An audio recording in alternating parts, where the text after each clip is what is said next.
July 31వ తేదీ శుక్రవారము. ఈ రోజు పంచాంగం మరియు రాశి ఫలాలు పరిశీలించినట్లయితే శ్రీ పరాభవ నామ సంవత్సరం, దక్షిణాయనము, గ్రీష్మ ఋతువు, ఆషాఢ మాసం, బహుళ పక్షం, విద్యా తిథి నడుస్తోంది. సూర్యోదయం ఉదయం 6 గంటల 1 నిమిషాలకు, సూర్యాస్తమయం సాయంత్రం 6 గంటల 40 నిమిషాలకు. ఈ రోజున విద్యా తిథి రాత్రి 10 గంటల 32 నిమిషాల వరకు ఉన్నది. అనంతరము తదియా తిథి ప్రారంభమవుతుంది.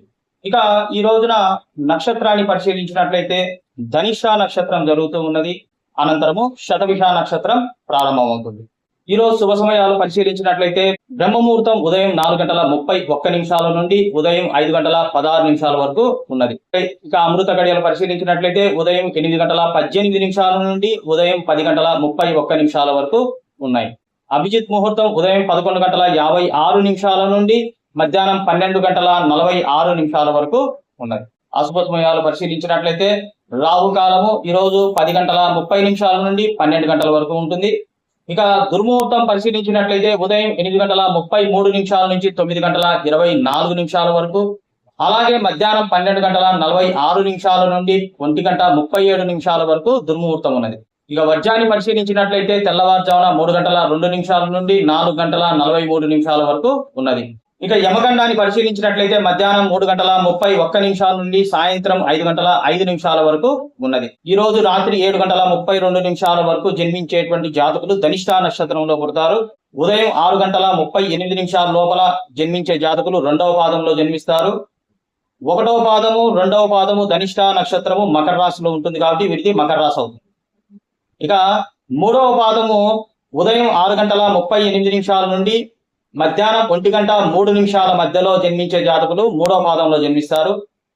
అదేవిధంగా మధ్యాహ్నం 1 గంట 3 నిమిషాల నుండి రాత్రి 7 గంటల 32 నిమిషాల మధ్యలో జన్మించే జాతకులు 4వ పాదంలో జన్మిస్తారు ధనిష్ట నక్షత్రం. ఈ 3వ పాదం మరియు 4వ పాదము ధనిష్ట నక్షత్రంలో జన్మించే జాతకులకు కుంభరాశి అవుతుంది. ధనిష్ట నక్షత్రము 1వ పాదం, 2వ పాదం, 3వ పాదం, 4వ పాదం, ఈ 4 పాదాలకు ఎటువంటి దోషాలు లేవు. ఈ నక్షత్రంలో జన్మించినటువంటి జాతకులకు నక్షత్ర దోష పరిహారం అవసరం ఉండదు.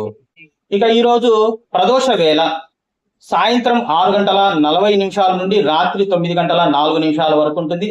ప్రదోష వేళ ప్రతిరోజు మనకు చాలా ముఖ్యమైనటువంటి సమయం. ఆ సమయంలో మనం చేసేటువంటి ప్రతి ఆరాధన స్తోత్రము చాలా ఫలితాన్ని ఇస్తుంది. ముఖ్యంగా శివాలయంలో ప్రదక్షిణలు చేసే వారికి అత్యుత్తమమైనటువంటి ఫలితం ఇస్తుంది. ఇక మనకు ఈరోజు దిశ శూల పడమర దిశ. ఎవరైనా సరే వారు ఉన్నటువంటి స్థలం నుంచి పడమర వైపుకు దూర ప్రయాణాలు చేయకపోవడం చాలా మంచిది. రెగ్యులర్ గా చేసే వారికి సంబంధం ఉండదు, వర్తించదు. కాకపోతే ఇష్టదైవ ఆరాధన చేసుకొని చిన్న బెల్లం ముక్క నోట్లో వేసేసుకొని వాటర్ తాగేసి వెళ్తే సరిపోతుంది. ఇక మనము గౌరీ పంచాంగము. ఈ గౌరీ పంచాంగములో కేవలం మనము శుభ సమయాలను మాత్రమే చెప్పుకుంటాం. ఉదయం 7 గంటల 36 నిమిషాల నుండి ఉదయం 9 గంటల 11 నిమిషాల వరకు చాలా బాగుంటుంది. ఈ సమయంలో ఏం చేసినా కూడా లాభం. ఉదయం 9 గంటల 11 నిమిషాల నుండి ఉదయం 10 గంటల 46 నిమిషాల వరకు చాలా బాగుంటుంది, మంచి సమయం. ఇక మధ్యాహ్నం 12 గంటల 21 నిమిషాల నుండి 1 గంట 56 నిమిషాల వరకు ఈ సమయం కూడా చాలా బాగుంటుంది. ఈ సమయాలలో మీరు ఏదైనా కార్యక్రమం చేపట్టవచ్చు. ఇక మనకు రాత్రి గౌరీ పంచాంగాన్ని పరిశీలించినట్లయితే రాత్రి 9 గంటల 31 నిమిషాల నుండి 10 గంటల 56 నిమిషాల మధ్యలో చాలా బాగుంటుంది. ఇది మనకు ఈ రోజున గౌరీ పంచాంగానికి సంబంధించిన శుభ సమయాలు. తారాబలం. తారాబలం అనేటువంటిది ఎవరైతే ఏ నక్షత్రంలో అయితే జన్మించుంటారో ఆ జన్మ జాతకులకు ఆ నక్షత్రానికి ఈ రోజు ఉన్నటువంటి నక్షత్రము అనుకూలంగా ఉంటుందా లేదా అన్నటువంటిదే తారాబలం. మనకు ఉన్నటువంటి నక్షత్రం ధనిష్ట నక్షత్రం రాత్రి 7 గంటల 32 నిమిషాల వరకు. ఈ ధనిష్ట నక్షత్రం ఏ జాతకులకు అనుకూలంగా ఉంటుంది, ఎవరికి అనుకూలంగా ఉండదు. మృగశిర చిత్త ధనిష్ట నక్షత్ర జాతకులకు ధనిష్ట నక్షత్రం జన్మ నక్షత్రం అవుతుంది కాబట్టి వీరికి అనుకూలంగా ఉండదు. ఇక ఆరుద్ర స్వాతి శతభిష నక్షత్ర జాతకులకు ఇది పరమమిత్ర తార అవుతుంది ధనిష్ట నక్షత్రం. వీరికి చాలా బాగుంటుంది. ఏ చిన్న పని తలపెట్టినా కూడా సక్సెస్ అవుతుంది. అదే విధంగా పునర్వసు విశాఖ పూర్వభాద్ర నక్షత్ర జాతకులకు మిత్రతార అవుతుంది ధనిష్ట నక్షత్రము. వీరికి కూడా ఏ ప్రయత్నాలైనా కూడా సక్సెస్ అవుతాయి ఈ రోజున. ఇక పుష్యమి అనురాధ ఉత్తరాభాద్ర నక్షత్ర జాతకులకు నైదన తార అవుతుంది ధనిష్ట నక్షత్రం కాబట్టి వీరికి పూర్తిగా అనుకున్నటువంటివి ఏవి కూడా నెరవేరకుండా ఆటంకాలు ఏర్పడడానికి అవకాశం ఉంటుంది. కాబట్టి వీరు మౌనంగా ఉండడం చాలా మంచిది. ఇక ఆశ్లేష, జ్యేష్ఠ, రేవతి నక్షత్ర జాతకులకు ధనిష్ట నక్షత్రము సాధనతారవుతుంది. వీరు ఈ రోజు చేసేటువంటి ప్రతి పని కూడా అనుకూలంగా ఉంటుంది, సక్సెస్ అవుతుంది. అశ్విని, మఖ, మూల నక్షత్ర జాతకులకు ధనిష్ట నక్షత్రం ప్రత్యక్తారవుతుంది. వీరు తలపెట్టేటువంటి కార్యక్రమాలు ఆపోజిట్ అవుతాయి. ఏదైనా ఎవరితో మాట్లాడుతున్నా కూడా ఆపోజిట్ గా ఉంటుంది. కాబట్టి మౌనంగా ఉండడం చాలా మంచిది. భరణి, పుబ్బ, పూర్వాషాఢ నక్షత్ర జాతకులకు ధనిష్ట నక్షత్రము క్షేమతార అవుతుంది. వీరు ఏదైనా దూర ప్రాంత ప్రయాణాలు చేయవచ్చును.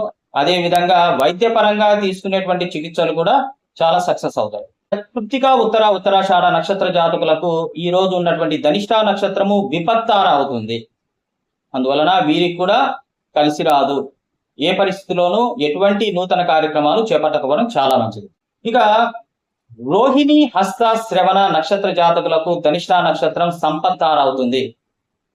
వీరికి ఆకస్మిక ధన ప్రాప్తి కలుగుతుంది. ముందు ఎప్పటి నుంచో రావాల్సిన ధనం కూడా వీరికి రావడానికి అవకాశం ఉంటుంది. ఇది ఇవాల్టి నక్షత్ర బలం. రాశి ఫలాలను పరిశీలించినట్లయితే ఎవరికి అనుకూలంగా ఉంటుందో చూద్దాం. ఈ రోజున మేషరాశి, వృషభ రాశి, కర్కాటక రాశి, సింహరాశి, కన్యా రాశి, వృశ్చిక రాశి, ధనుస్సు రాశి, మకర రాశి మరియు మీనరాశి జాతకులకు చాలా అనుకూలంగా ఉంటుంది. ఇక మిథున రాశి, తులారాశి, కుంభరాశి జాతకులకు చంద్రబలం అనేటువంటిది తక్కువగా ఉంటుంది. అందువలన వీరికి అంత అనుకూలంగా ఉండదు. ఈ రోజున శుక్రవారం కాబట్టి ఎవరికైతే ఏ నక్షత్ర జాతకులకైతే ఈరోజు అనుకూలంగా లేదో, ఏ రాశి వారికైతే ఈరోజు అనుకూలంగా లేదో వీరు లక్ష్మీ ఆరాధన చేయడం చాలా ముఖ్యము. లక్ష్మీదేవిని ఆరాధించడం వలన, అష్టోత్తరం చదవడం వలన కానీ లేదా కనకదార స్తోత్రం చేయడం వలన కానీ వీరికి కూడా అనుకూలత ఏర్పడుతుంది. లక్ష్మీదేవి ఆలయ సందర్శన కూడా చేయవచ్చును. లేదా సాయంకాలం పూట లక్ష్మీదేవికి ఇష్టమైనటువంటి పాయసాన్నాన్ని నైవేద్యంగా సమర్పించవచ్చు. ఇది ప్రతి శుక్రవారం కూడా చేయవచ్చు. వీలైతే నెయ్యితో దీపాన్ని పెట్టడం కూడా చాలా మంచిది. ఇది ప్రదోష వేళలో చేసినట్లయితే చాలా మంచిది. సాయంకాలం పూట. ఈ రోజున వాస్తు గురించి పరిశీలించినట్లయితే ఇంట్లో మనకు నెగటివ్ ఎనర్జీ అనేటువంటిది ఎక్కువగా ఉంటుంది. కాబట్టి ఒక నిమ్మకాయని 2 భాగాలుగా కోసి ఆ నిమ్మకాయకి కుంకుమ పట్టించి కుడి పక్కన నిమ్మకాయని ఎడం పక్కన ఉన్నటువంటి నిమ్మకాయని కుడి పక్కన తీసుకొని బయట ద్వారానికి ఇరువైపులా పెట్టినట్లయితే మాత్రం చాలా మంచిది. దీని వలన ఇంట్లోకి నెగటివ్ ఎనర్జీ అనేటువంటిది రాకుండా ఉండడానికి అవకాశం ఉంటుంది. ఇక ఈ రోజున మనము పరిహారాలు పరిశీలించినట్లయితే ఈ రోజు శుక్రవారం కాబట్టి ఏ రాశి వారైనా సరే ప్రదోష వేళలో శివాలయంలో నవగ్రహ ప్రదక్షిణ మరియు శివాలయంలో స్వామికి ప్రదక్షిణ చేసిన వారికి కోరిన కోరికలు నెరవేరడానికి అవకాశం ఉంటుంది.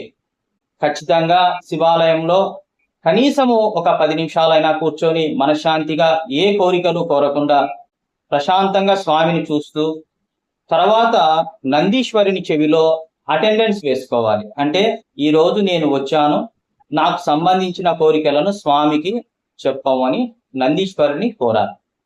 నందీశ్వరుడు మాత్రమే మన యొక్క కోరికలను శివునికి చేరవేస్తాడు.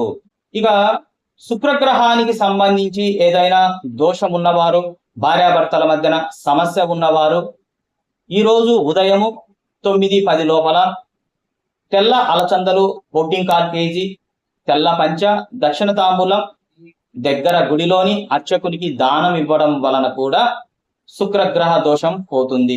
శుక్రగ్రహ అనుగ్రహం వలన లగ్జరీస్ వస్తాయి, విలాసవంతమైన జీవితాన్ని గడపవచ్చు.